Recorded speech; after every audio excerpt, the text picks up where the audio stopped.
Hey everyone, welcome back to a 40K journey. Today I wanted to talk a little bit about lore. And don't get me wrong, I love the lore of Warhammer 40,000. I love the grim darkness of the far future. But if all we do is enjoy the lore in the books, I think maybe we might be kind of missing out a little bit. And what we might be missing out on is making your own lore. For a really long time, I didn't do that. I got into the game at the tail end of 2nd edition, and when I actually started playing games, it was mostly like 4th edition, and I was young. I was maybe like 16, 17, and I lost basically every game I played, and I was kind of a poor sport about it. So my solution for the next many years, my solution to being a poor sport was to not play. And I really missed out because I wasn't creating any stories for the units I was still building and painting. And up until very recently, I still wasn't really making stories for them. And making stories is something that I have enjoyed doing forever. I mean, I write novels, short stories, and, you know, stories are in my blood. And not doing any of that for, you know, the 40K armies I've been building and painting over the last couple of years has been a missed opportunity. And I started doing it again recently because I started playing recently. Games Workshop has been running the Retribution Crusade, which is a little incentive to, you know, start a new army or, you know, pick up one that you've had in a box forever and roll out something other than gray plastic, you know, to actually build it, paint it, put something on the base, add like transfers or unit markings. And I saw that and I figured, what the heck? And down at the bottom, you actually have to play some games with this army. And initially I was hesitant. It was like, I haven't played in a really long time, but I have. And I played 2 games, lost the first one and tied the second one, and I have had a blast. And more than that, I have been able to come up with some stories for these models I have been building and painting, and that has been really rewarding.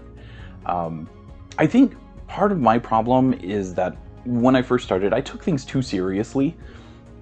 And this time, I have gone completely the opposite direction. I have made an Astra Militarum unit, the 13th Independent Siege Regiment, which is canonically unlucky. Like, the guy who created them at the Administratum basically hated the number 13 and wanted to, like, concentrate its bad luck. So he gathered all the units numbered 13 and threw them into one regiment number 13 to try to pull the 13 bad luck away from other units.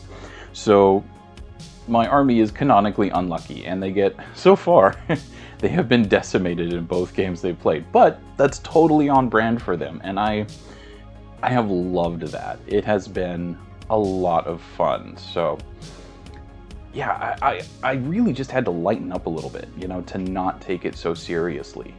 And doing that has allowed me to come up with stories for them. I am actually working on a podcast series, not just about this unit, but about, you know, other units and other stories, other personal lore, headcanon, if you will.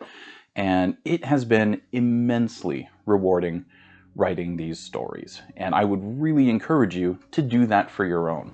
You know, even if you never play with them, like if you are not at all interested in the game, don't worry about it. You know, you do you. I am not trying to push you to play a game you have no interest in. No, that's not what we're about here.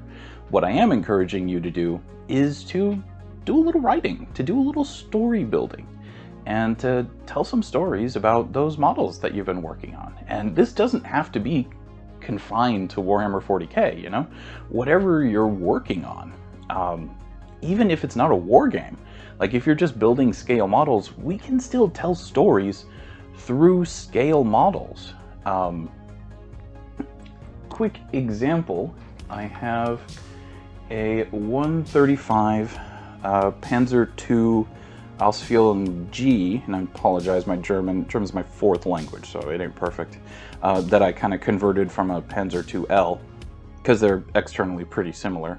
And I'm going to leave it in its red oxide primer because that's going to be part of its story. This vehicle, and really the Panzer II-G, didn't actually see combat. It was only a prototype and a few pre-production models. It never went into serial production. And by leaving it in its red oxide primer, what I can do is add like some engineer's notes on it in white, which you do see on some other vehicles, and I think is pretty cool. So really, that's what I would encourage you today, is whatever game you're playing, whatever models you're building or painting, give them some stories, write them down. You know, it'll only take time. It's not going to cost you anything, you know, unless, you know, you want to write them on some fancy paper or something. But really, paper's cheap, and if you're watching this, you probably already have something that can write. So do a little writing, start with a character, you know, whether it's the character of your army or one particular squad member in a squad that gets totally mangled every time but always has one survivor. Whoever it is, write some stories.